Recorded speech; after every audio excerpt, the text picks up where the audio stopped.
We've been introduced to a whole lot of brand new things in 2020, some good and some bad. Okay, well, mostly bad, but hey, that's life. Thankfully, we can all sit back, relax, and read a few SCP entries in our spare time. There are always new entries being floated on the wiki, and a fair deal of them are fascinating. Terrifying, eye-opening, and gut-wrenching, but fascinating. We've introduced a few brand new SCPs before, and we'll do it again. That's right, it's time for some more factory-sealed, fresh-out-the-oven SCPs. Hello, horror heads, and welcome back to the scariest channel on YouTube, Top 5 Scary Videos. I'm your horror host, Keegan Hughes, and today we're going to be taking a look at the top 5 newest SCP monsters 2020, Part 2. If you have an unquenchable desire for more SCP content, I'd recommend heading over to our top 5 SCP monsters that can never escape playlist, right over here. That's right, 21 episodes, no repeat SCPs. Have a blast. Alright, let's get started. Coming in at number 5, we've got SCP-5175. It's actually pretty impressive how close this SCP gets to being a joke, but never quite crosses the line. We've all known a Damien at some point during our life, and no matter how you felt about them, I'm sure you'd be happy if they got to live out their days with SCP-5175. Let me explain. This SCP is a knife, and you might be thinking, hey wait,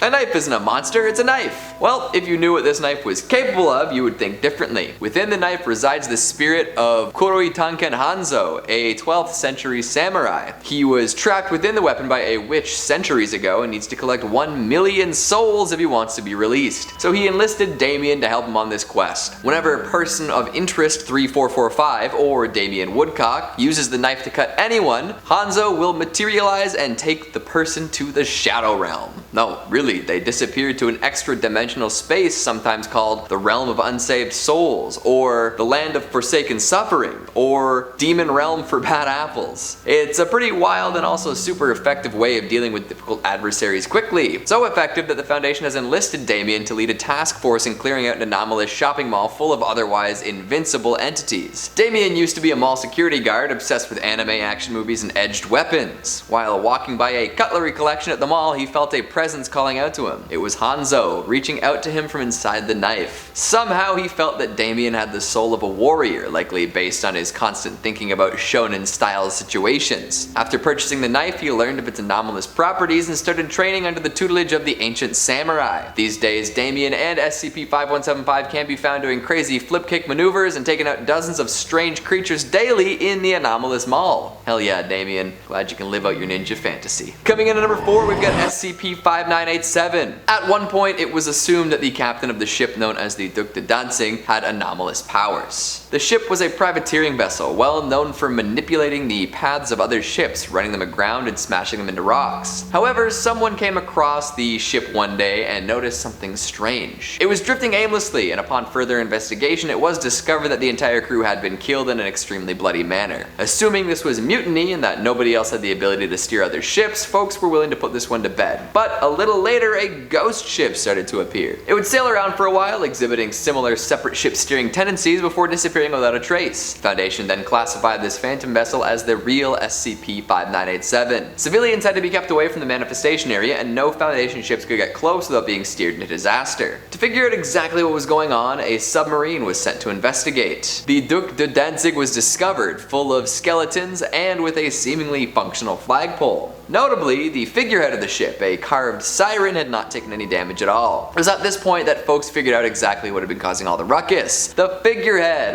It seems so simple now. The siren was indeed able to control any seafaring vessel within eyesight and was used to run rival ships aground. While vastly profitable for the captain and his crew, the siren herself resented the task. So one day, this carving decided to kill the crew. These days, the figure has been attached to a miniature sailing ship and is allowed to sail around a Foundation enclosure to its heart's content. We love a happy ending. It's just too bad so many ships had to go down though. Coming in at number 3, we've got SCP-5470. Back in the 90s, there was a fixation on being sucked into a digital world. Lots of TV shows, movies, and video games touched on this idea, fleshing it out in different ways. It was like escapism on steroids. What if we could live in these perfect places catered specifically to us? What if our imperfect human bodies could be left behind? What if all our problems could be forgotten? Well, that's what a group of extremely online teens decided to do when SCP-5470 was created. This SCP is literally an alternate dimension that one could access via a web address. This is all made possible by Juan, a figure in Maxwellist lore associated with the Church of the Broken God. Kimberly Van Veek, also known as Xenia, managed to build this place with the help of Juan. Unfortunately, she didn't take Y2K into account, and the Millennium Shift actually mattered in this dimension. This caused the structure of 5470 to start collapsing while folks were still inside of it. As one might expect, this alternate digital universe attracted all sorts of disenfranchised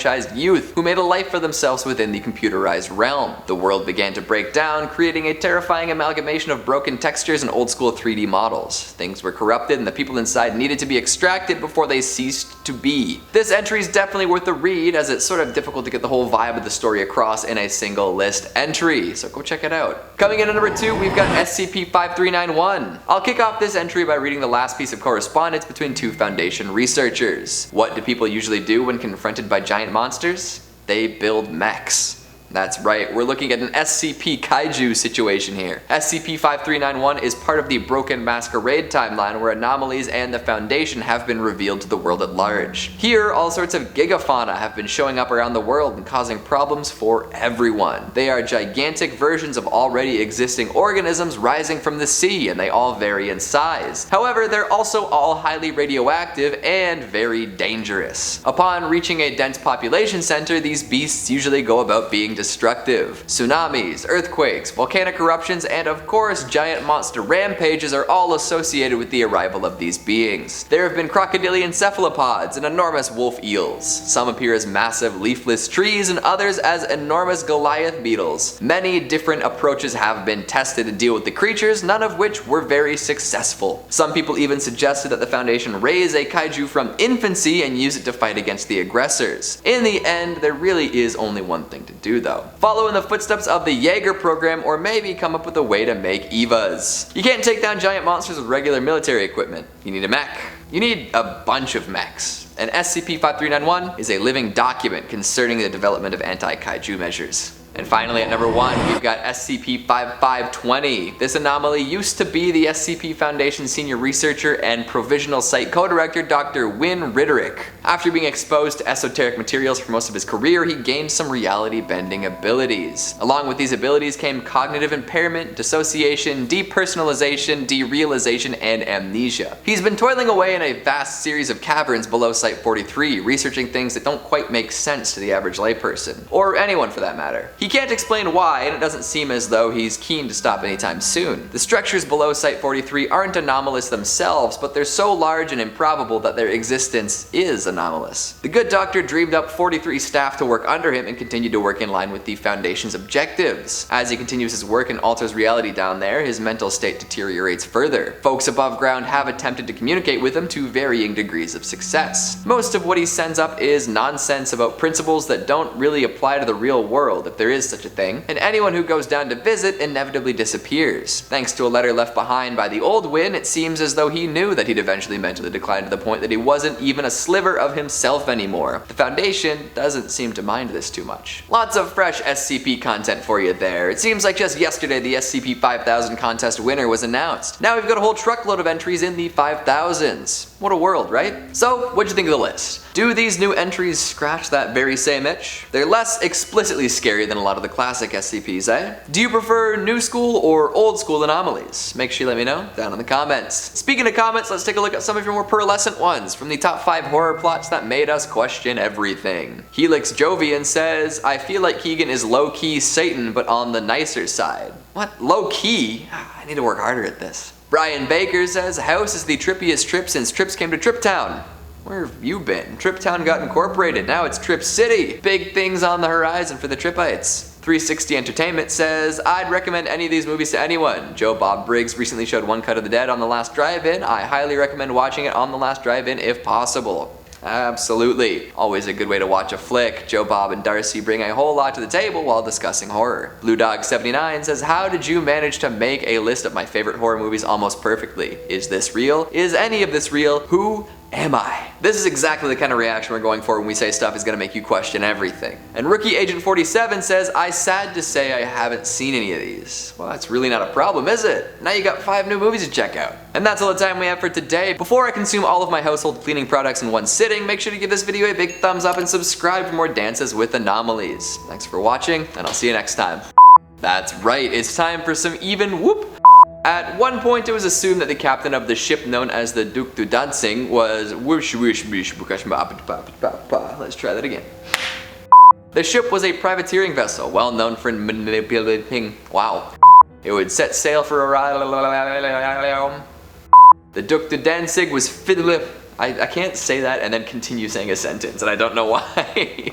These days, the fixture has been attached to a miniature sailing ship. You can't take down giant monsters with regular military equipment. He's been toiling away in a vast series of caverns.